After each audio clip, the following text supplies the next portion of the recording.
Cinema dark world নিয়ে আপনি ঈদে আসছেন, অনেকেই তো দেখলাম যে সাকিবের তুফানের বই আসলে তারা পালিয়েছে।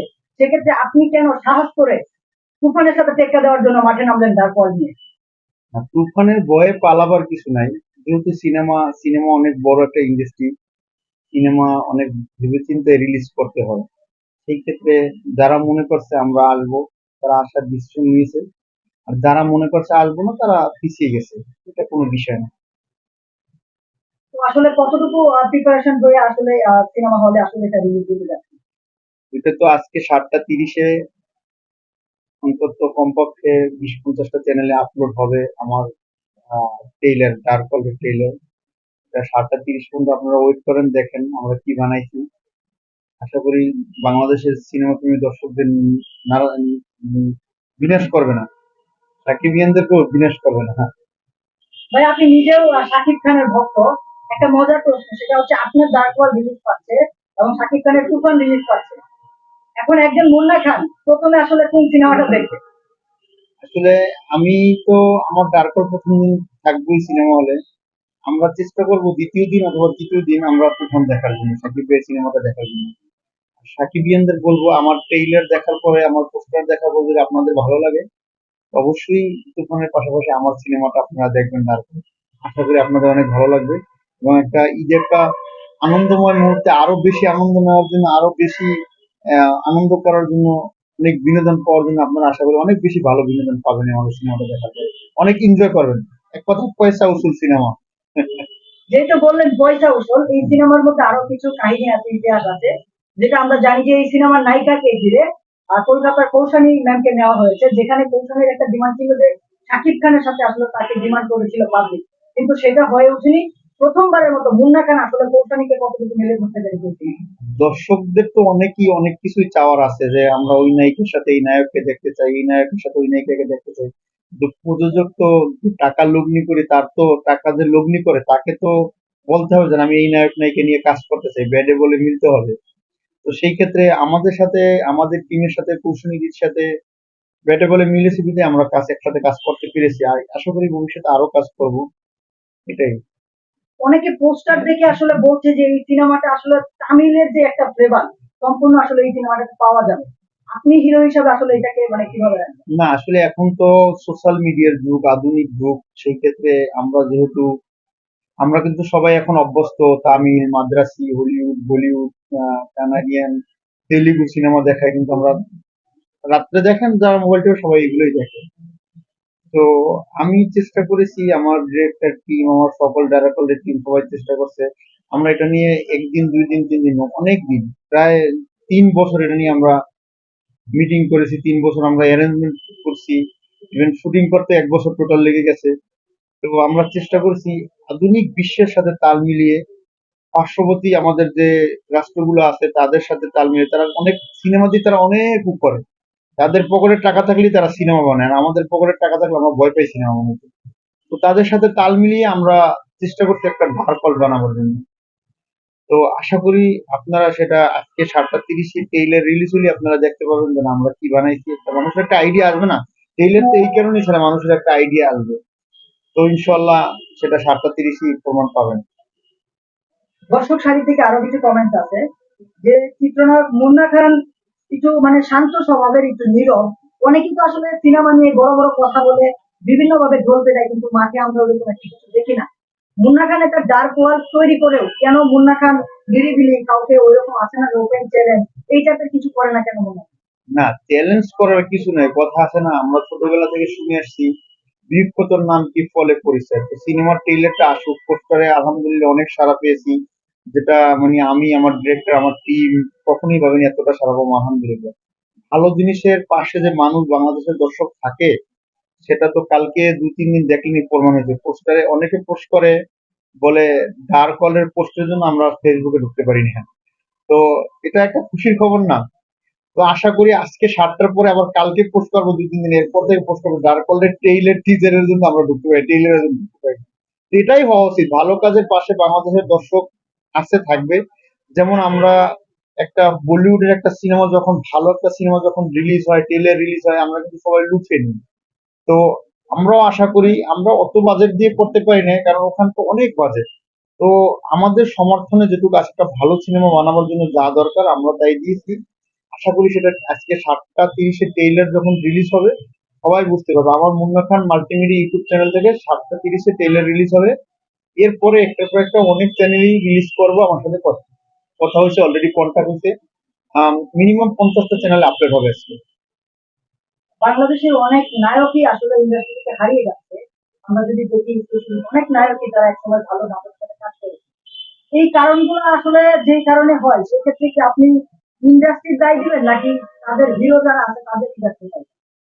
না, নায়ক হারিয়ে যাচ্ছে। নায়কের, আমি মনে করি নায়কের 2টা 3টা সিনেমা প্রডিউস করার মতো ক্ষমতা থাকতে হবে তার। আর সে হারিয়ে যাওয়ার সময় তার নিজের টাকা দিয়ে যদি 2-3টা একটা ফিল্ম যদি তার মন মতো করে সে, কারণ একটা নায়ককে যখন একটা কোম্পানি কন্ট্যাক্ট করে তখন কিন্তু একটা কোম্পানির বাজেট থাকে, ওই বাজেটের বাইরে গিয়ে নায়ক কিন্তু চালাকি করে তার মন মতো কাজ করতে পারে না। একটা নায়ক যদি 3টা 4টা ফিল্ম প্রডিউস করতে পারে সে হারিয়ে যাওয়ার আগে, যখন মনে করবে তখন সে অবশ্যই উঠে দাঁড়াতে পারবে। কিন্তু তার 2-3টা ফিল্ম প্রডিউস করার মতো তার পাওয়ার শক্তি থাকতে হবে, এরকম তার মানি পাওয়ার থাকতে হবে। যদি থাকে তাহলে তো সে কোনোদিনও হারিয়ে যাবে না। অনেক নায়করাই তো দেখি যে তারা সিনেমা প্রডিউস করে না, তারা সিনেমা করে। কিন্তু মুন্না খান আসলে এই যে একটা সাহস নিয়ে একা একা মানে লড়ে একটা সিনেমা সে প্রযোজনা করলো, এরপরেও কি আরো মুন্না খানের কোনো ধামাকা আসতেছে না এই সমাজে? না, আপনারা হয়তো অনেকেই জানেন না, আমার কিন্তু আরেকটা সিনেমা, এটা কিন্তু আমার দ্বিতীয় সিনেমা। প্রথম রিলিজ হয়ে গেছে কিন্তু দ্বিতীয় সিনেমা। আর একটা সিনেমার অলরেডি 50% আমার ফিনিশ, এটার নাম হলো রূপসার সিনেমা, মানিক মুস্তাফিজুর রহমান মানিক পরিচালিত। অলরেডি ফিনিশ, ওর 50% কাজ ফিনিশ। আর আমরা তৃতীয় সিনেমা ঈদের পরে, হয়তো 15 দিন 1 মাস পরে, আমি বাহিরে যাওয়ার আগে আমরা তৃতীয় সিনেমার ঘোষণা করে যাব। তো সিনেমার নামটা আমরা অলরেডি সবকিছু ওকে হয়ে গেছে, নাম টাম সবকিছু ওকে হয়েছে। এখন শুধু ঘোষণার আমি ওয়েট করতেছি। ওটাও অ্যাকশন রোমান্টিক কমেডি ফিল্ম, এই টাইপের সিনেমা না, তবে আমরা এর ধারাবাহিকতা ইনশাল্লাহ ধরে রাখবো। আশা করি ডার্কল মানুষের ভালো লাগবে। আর ডার্কল যদি, ইনশাল্লাহ যদি ডার্কল হিট হয়, ডার্কল যদি আপনাদের দর্শকদের ভালো লাগে আর ডার্কল যদি সবার কাছে ভালো লাগে, আমি অবশ্যই ডার্কল 2 বানাবো। আচ্ছা, আমরা আপনার ট্রেলারে যে ধামাকাটা দেখলাম, ঠিক আছে? সেটা কি পুরো মুভির মধ্যে আমরা এই টেইলের তো স্যাম্পল, গুদামে আরো অনেক জমা আছে। টেইলের তো এটা খুবই কম, কিন্তু অরিজিনাল মুভি দেখলে আপনারা আসলেই অনেক প্রশংসা করবেন আমি মনে করি। কারণ আমি একজন দর্শকই, আমি একজন সাকিবিয়ান হিসেবে মনে করি যে আমি কি সিনেমা বানাইছি, আমার ডিরেক্টর টিম এতদিন কষ্ট করার পর যে কষ্টের একটা ফসল যে দ্বারা আমরা যেটা মনে করি, এটা বাংলা ভাবে আমি বলতেছি, আমি শুদ্ধ করে কথা বলতে পারি না। কারণ শুদ্ধ করে একজন বিজনেসম্যান শুদ্ধ করে কথা বলতে পারে না, তার অনেক কাতারে আমার 500-700 লোক আছে, লেবার ওয়ার্কার। তো শুদ্ধ করে কথা বলা আমার হয় না। তো সেই ক্ষেত্রে আপনারা, আমি আমি ডাইরেক্টলি বলি যে আপনারা অবশ্যই প্রশংসা করবেন যে আমি কি ফিল্ম বানাই। টেইলার তো আপনারা এখন দেখেই গেলেন, যে সাংবাদিক যারাই আসে আমি কিন্তু টেইলার দেখাই তাদের। কারণ এই কারণে দেখাই, অফিসিয়াল পার্সোনাল দেখাই। কারণ আপনি আমার একটা ইন্টারভিউ নিবেন, আমার 2-3-4 ঘন্টা পরে আমার আমার টেইলারটা মার্কেটে আসবে, আপনি কি বলবেন? আপনার ধারণাটা কি? তা আপনারা কি দেখছেন টেইলারে? আপনারা কি কোনো একটা ঝড় দেখতে পেয়েছেন? যদি জ্বর দেখতে পেয়ে থাকেন তো অবশ্যই জ্বর উঠবে ইনশাল্লাহ, আশা করি। আর সিনেমায় এর চাইতে ভালো বেটার কিছু আশা করি। আচ্ছা, দিন দিন হচ্ছে সিনেমা হলের পরিমাণটা কমে যাচ্ছে। সেক্ষেত্রে কি আপনি মনে করেন যে আপনার এই সিনেমার মাধ্যমে মানুষ আবার মানে বড়মুখী হবে নাকি? হ্যাঁ, অবশ্যই সিনেমার ট্রেলার যদি ভালো হয়, 10 জনে দেখার পরে যদি ভালো বলে, অবশ্যই বাংলাদেশে যারা সিনেমা দেখে অবশ্যই লাল কলবের পাশে দাঁড়াবে। তারা আমি বলছি যে আপনার নিজেরাই প্রমোশন করবেন ফেসবুক থেকে। কারণ সবার হাতে প্রমোশন করার মতো ক্ষমতা কিন্তু আমাদের আধুনিক দুনিয়া দিয়ে দিয়েছে। আর সিনেমা হলের ব্যাপারে যে বলেন, সিনেমা হলের জন্য যারা সিনিয়র ময়মুরব্বী যারা সিনেমাতে আসে, যারা সমিতিতে আছে, যারা এফডিসিতে আছে, তারা অনেক পদক্ষেপ নিতে আছে। আশা করি খুব শীঘ্রই আমরা আরো অনেকগুলো সিনেমা হল সিনেপ্লেক্স পাবো, নতুন নতুন সিনেপ্লেক্স হইতে আছে। আশা করি এই সমস্যা থেকে আমরা 2-1 বছরের ভিতরে বেরিয়ে যাবো। অনেকে তো ভাইয়া সিনেমা হিট করার জন্য বিভিন্ন ভাবে বলে যে আমার এই সিনেমাটা দেখতে পারলে লাখ টাকা পুরস্কার, 50,000 টাকা পুরস্কার। তো মুন্না খানের সিনেমায় কি এই ধরনের কোনো আকর্ষণীয় পুরস্কার না, আছে কিনা? সিনেমাটা দেখতে পারলে ওই রকম আমি হরর ফিল্ম তৈরি করিনি। আমি ফিল্ম তৈরি করছি মানুষকে এন্টারটেনমেন্ট দেওয়ার জন্য সিনেমা হলে, যাতে মানুষ এই যে হিন্দিতে যখন একটা সিনেমা হিট হয় তখন কিন্তু মানুষ বলে যে পয়সা উসুল সিনেমা। তো আমার সিনেমাটা দেখার পর অবশ্যই পয়সা উসুল বলবে, যে সিনেমা দেখে, যে সিনেমা বুঝে, যে সিনেমা বুঝে অবশ্যই বলবে। তো সিনেমাটা দেখেন আপনারা, আগে দেখার পরে আপনারা কমেন্ট করেন, যা বলেন তো নিয়ে নিন। যা বললে ভাই আপনার, আপনাকে কোন চরিত্র দেখাবে? আমাকে এক ভয়ঙ্কর ডাকাতের চরিত্রে দেখা যাবে, বারাটে কিলের হিসেবে দেখা যাবে। বাকিটা তো আপনারা স্ক্রিনে দেখতে পারবেন। একটা অসাধারণ গল্প, একদম নতুন একটা গল্প। ডার্ক ওয়ার্ল্ডের ফাইট দৃশ্যগুলো দেখলাম একদম সম্পূর্ণ তামিল একটা ব্যাপার। তো আসলে এই ফাইট দৃশ্যটা করতে আসলে আপনার কতটুকু কষ্ট হয়েছে বা কিরকম কি এর সম্মুখীন আমি হয়েছিল? তো অনেকবার বলছি, ফাইট করতে গিয়ে আমার পায়ে ব্যথা লাগছিল, ব্যথাটা এখনো করে, এখনো ব্যথাটা আছে করে। আমার একটু হাঁটতে কষ্ট হয়ে যায় মাঝে মাঝে। তো আমি সবসময় বলছি, বাংলাদেশের technician is very good technician. বাংলাদেশের টেকনিশিয়ানকে আপনাকে বাজেট দিতে হবে। বাংলাদেশের টেকনিশিয়ান বাজেট না দিলে তো পারবে না। আপনি যদি বলেন যে ভাই রনি ভাই আমি আপনাকে 2 লাখ টাকা দেন আমার একটা ফাইট করে দেন, নো, সে আপনাকে 2 লাখ টাকা তার প্যাডের দেয় কাজ করে দিব, কিন্তু প্যাডের দেয় সে করতেছে, কিন্তু আপনাকে 100% কোয়ালিটি দিতে পারবো না। 2 লাখ টাকা আপনার 50-20% দিতে পারবো না, কিন্তু আপনি যদি বলেন আমাকে একটা ভালো কাজ করে দেন, ওখানে যা লাগে আমি আমি নিজে আপনাকে অ্যারেঞ্জ করে দিব, আপনি লিজ দেন, অবশ্যই বাংলাদেশ টেকনিশিয়ান বলিউড হলিউড হচ্ছে ভালো করতে পারবো, এটা আমি মনে করি। এটা আমার ডার্ক হল্ট, আমার প্রমাণ। একটা কোশ্চেন ছিল, সেটা হচ্ছে এখানে নাইট হিসেবে আমরা যাকে দেখি তার সাথে আসলে আপনি কেমিস্ট্রি দেখেন? না আসলে আমাদের এটা তো আমাদের সিনেমার গল্পের সাথে তার সাথে রোমান্টিক বেশি একটা বেশি ছিল না, অল্প কিছু ছিল। সিনেমার অ্যাকশন থ্রিলারের যে সিনেমার জন্য যেটুকু প্রয়োজন, যেমন আমরা দেখছি কেজিএফ এ, সীমিত। তো ভালো, অনেক ভালো, উনি ভালো মনের মানুষ, আমি ওকে সম্মান করি, শ্রদ্ধা করি, অনেক ভালো মানুষ। যে বাংলাদেশের বাংলাদেশের সাথে কাজ করে, তার আসলে অনুভূতি কেমন ছিল? আপনি কি- তার অনুভূতি তো অনেক ভালো ছিল, সেটা আপনারাই দেখছেন, অনেক ভাইরাল হয়েছে, অনেক ভিডিও ক্লিপ, ভালো, অনেক ভালো। আর আপনার এটার মুভি শুটিং কি বাংলাদেশে হয়েছে না দেশের বাইরেও হয়েছে? আমার মুভি শুটিং সবই বাংলাদেশে হয়েছে, বান্দরবন হয়েছে, চিটাগাং হয়েছে, কক্সবাজার হয়েছে, ঢাকাতে হয়েছে, ঢাকার কিছু বাইরে বাইরে হয়েছে। খুব সুন্দর সুন্দর লোকেশনই আমরা বেছে বেছে কাজ করছি, তো ট্রেইলারই দেখছেন, আপনারা দেখতে পাবেন। আর অবশ্যই বাংলাদেশের মানুষ যারা সাকিবিয়ান আছে, যারা বাংলাদেশের দর্শক যারা আছে, সিনেমার দর্শক, তারা কিন্তু এখন অনেক চালাক। তারা একটা ফুটেজ, একটা শট দেখলেই বুঝতে পারবে যে এখানে কত টাকা খরচ হয়েছে, এই সিনেমাটা কত টাকা খরচ হইতে পারে, এই সিনেমার লেভেলটা কতটুকু উপরে, রেজুলেশন কত উপরে, এই সিনেমা কোথা থেকে এডিট হয়েছে, কোথা থেকে কালার হয়েছে, কোথা থেকে বিয়ে হয়েছে, এগুলো দেখলে এখন আধুনিক যুগে সবাই বলতে পারে, ইভেন আপনারাও বলতে পারবেন।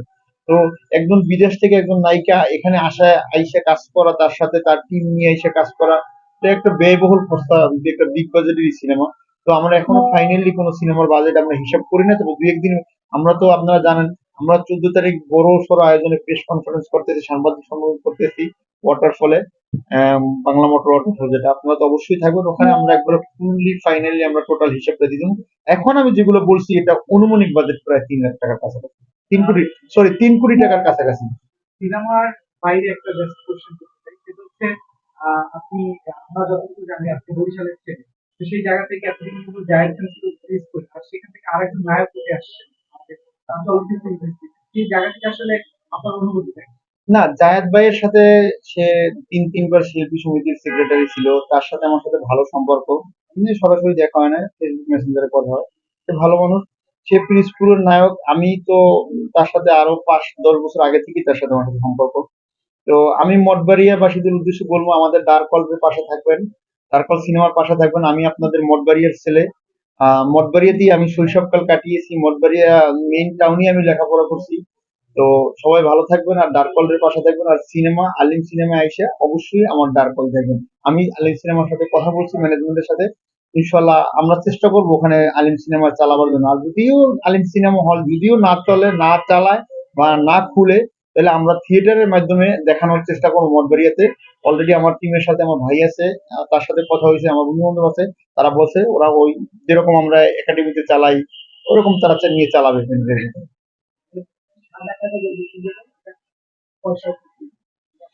লাস্ট কোশ্চেন, আপনার এই সিনেমাটা যে গল্প বা দর্শক কেন দেখবে, লাস্ট কোশ্চেন, কেন দেখবে? হ্যাঁ, ওই যে বললাম যে বাংলাদেশের মানুষ এখন অনেক চালাক, এখন অনেক বুঝে, আধুনিক যুগের সাথে তাল মিলিয়ে তারা সিনেমার ট্রেলার দেখলেই বুঝতে পারবে যে আমার সিনেমাটা কি দেখা তাদের প্রয়োজন কিনা। তো এই কারণে দেখবে। আর ওই যে বললাম যে পয়সা উসুল সিনেমা, এই কারণে দেখবে। এবার আমার একটা প্রশ্ন, আপনি সিনেমার মানুষ, আমরা ইদানিং দেখতেছি যে ভারতের যারা অভিনেতা রয়েছে তারা বাংলাদেশ সিনেমাতে কাজ করার জন্য আগ্রহী। আগেকার দিনে কিন্তু তারা এতটা আগ্রহী ছিল না। আপনি কি মনে করেন তামিল মুভির জন্য তাদের যে মানে কলকাতার যে সিনেমা রয়েছে তাদের বাংলাটা হারিয়ে যাওয়ার ফলে তারা বাংলাদেশি সিনেমা? না আসলে এরকম না, কলকাতার সিনেমা হারিয়ে যাচ্ছে এটা বললে ভুল হবে, সিনেমা হবেই। সিনেমা যে বলো আমি বানাবো না, ও বলে আমি বানাবো না, ও বলে আমি রাগ করে বানাবো না, কিন্তু সিনেমা যার সাথে একবার মিশে গেছে, যার এই কথা বলেন এফডিসি বাদ একবার যার পেটে পড়ছে সে ওখানে থাকবেই, কারণ এটা একটা মায়া। সিনেমার জন্য মানুষের মায়া, আপনার সাংবাদিক একটা মায়া। এটা আপনি রাগ করে ছেড়ে দেবেন, দুদিন পরে এখানেই আসবেন, সিনেমা বানাবে, যুগে যুগে নতুন প্রডিউসার, নতুন নায়ক, নতুন নায়িকা আসবেই। এখানে কি হয়, আমরা বাংলাদেশের মানুষ অনেক অনেক দয়াশীল, অনেক সম্মান করি মানুষকে। যখন মানুষকে সম্মান করি, ওরা যখন দেখে যে আমরা বাংলাদেশে গেলে যথেষ্ট পরিমাণ সম্মান পাই, বাংলাদেশে গেলে যথেষ্ট পরিমাণ আমাদের রেসপেক্ট করে, তো রেসপেক্ট যখন করে তখন তো অবশ্যই মানুষ এখানে আইসা কাজ করে এবং রেমুনেশনটা একবারে ক্যাশ পায়। তো সেই ক্ষেত্রে তারা তো আমাদের সাথে কাজ করার জন্য তারা সবসময় প্রস্তুত থাকবে এবং তাদের রুচি থাকবেই আমাদের পার্সোনাল